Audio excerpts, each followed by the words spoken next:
This man-made unnecessary crisis is mad annoying, but it is what it is. So I am going to talk about a little bit on what's going on here in New York, particularly Staten Island, and I'm going to give my opinion of why Staten Island is not getting hit as hard as the other boroughs. And some people might get butthurt from my opinion, but it's just my opinion. So basically, long story short, New York is out of room. They don't have no more room to put illegals into these nice luxurious hotels. They're out of shelter space, and now they're turning to places like the church for help. And one of the churches on Staten Island just recently got contacted by Mayor Adams' team, and they want to see if they can house single illegal immigrants into a senior citizens facility. And they want to house, I think the ages of these illegal immigrants is 22 to 25. So these young illegal immigrants into a older senior citizens facility where most of the people living there are in wheelchairs and either on oxygen tanks. These are people's grandparents, parents that are in this facility, and they want to bring young, illegal, unvetted migrants into this place. And luckily, where I live, as soon as the word got put out, people were just like, no. They immediately contacted the politicians out here, and now they're on it. They're doing everything that they can to make sure that this does not happen. As soon as the word got put out, it wasn't even like 2 days later, and already people are like, we are shutting this down. And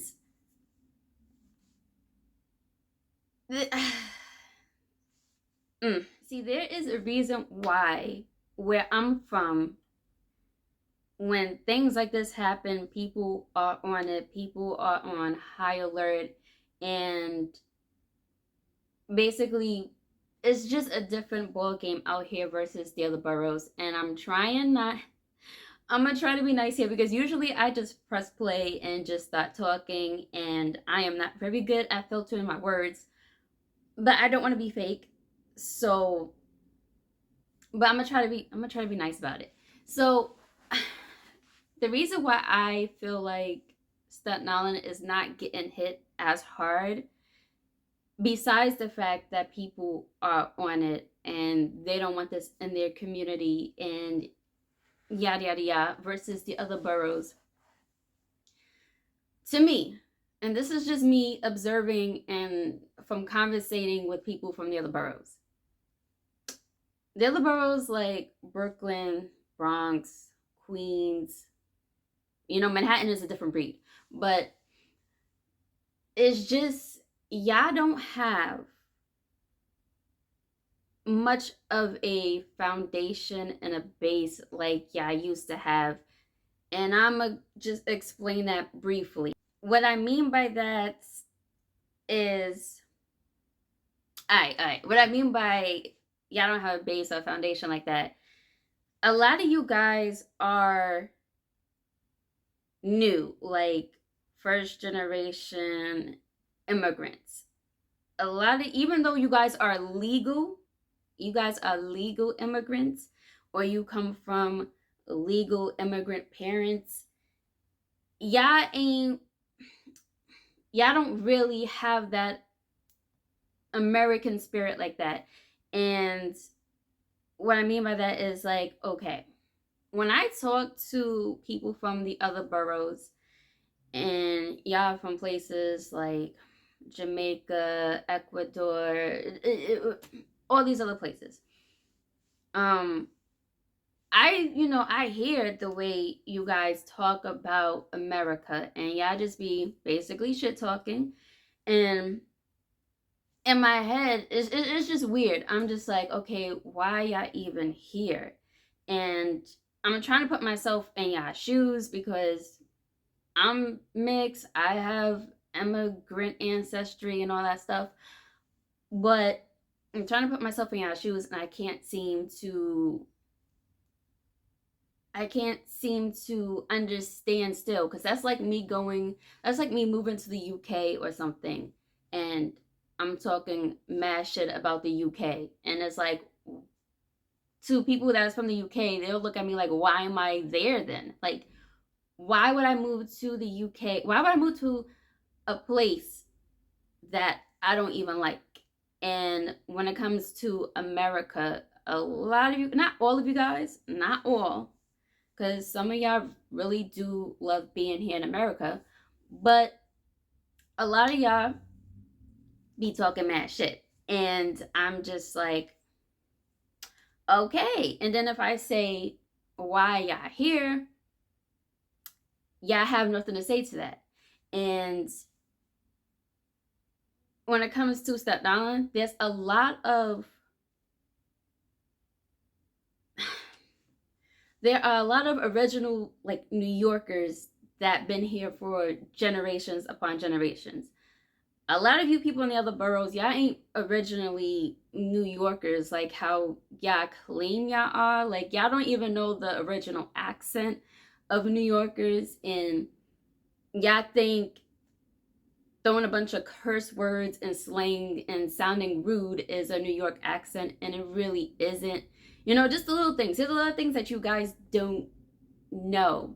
And the reason why I think the other boroughs like Brooklyn, Bronx, whatever, lost its foundation and base is because a lot of the original New Yorkers, they left. They either live in upstate New York now, or they moved to like New Jersey. A lot of people went to Florida, but I don't really hear people talking about moving to Florida like that anymore. I hear other places now, but a lot of the original New Yorkers already done dipped out.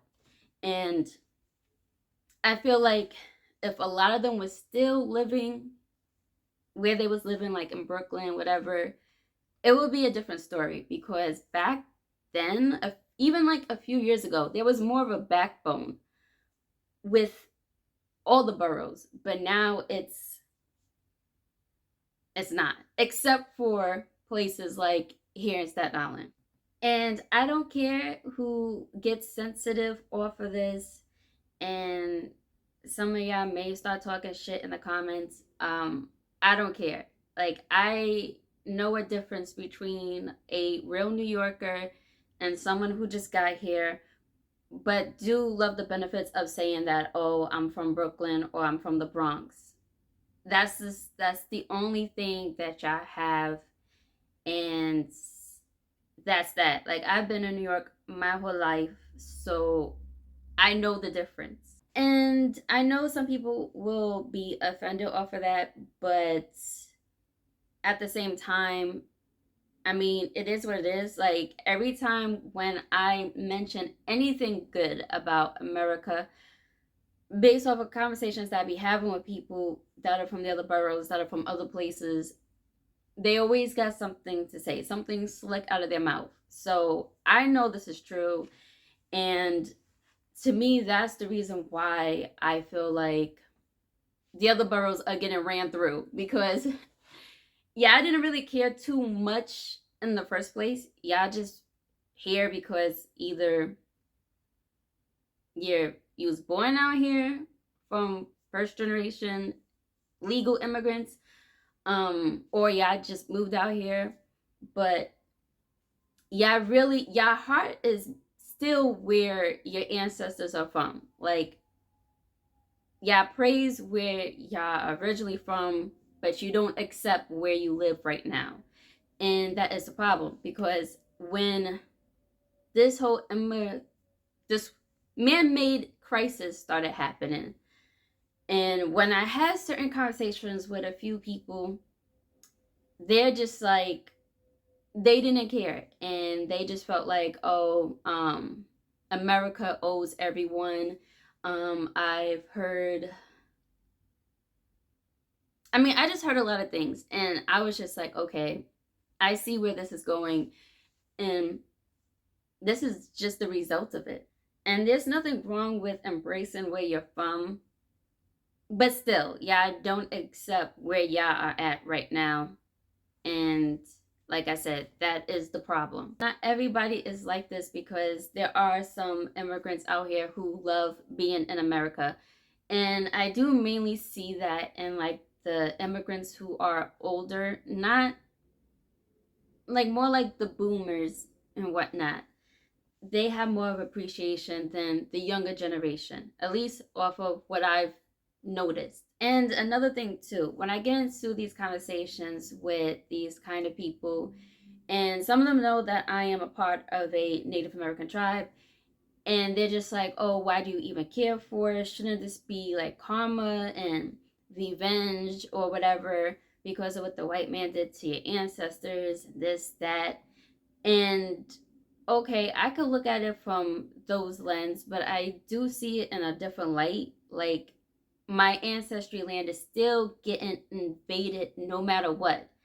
Whether you want to call it Turtle Island or America or whatever, it's still being invaded. So I don't see this as karma or revenge or any of that. I mean, I get what they're saying, but my home is still being invaded. So what good comes out of that?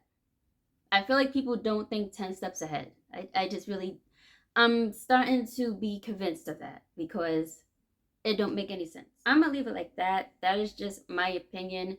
You know, you do have a lot of immigrants out here who love being out here. Like, they love being where they're from. They honor their ancestry, but they do accept and love where they're at right now. And that's beautiful and everything. But you still have people out here who don't really give too much of a care for being an American citizen. And that's the problem. I mean, if more people like them were to embrace, like, okay, this is where I live now, and I'm gonna make the best I can with this and build a better community, then maybe there'll be more care to stepping up and putting a stop to what is going on. I mean, there are some people out in Brooklyn that are doing that, but they've been here a few generations, so I can't really use them as an example. But yeah,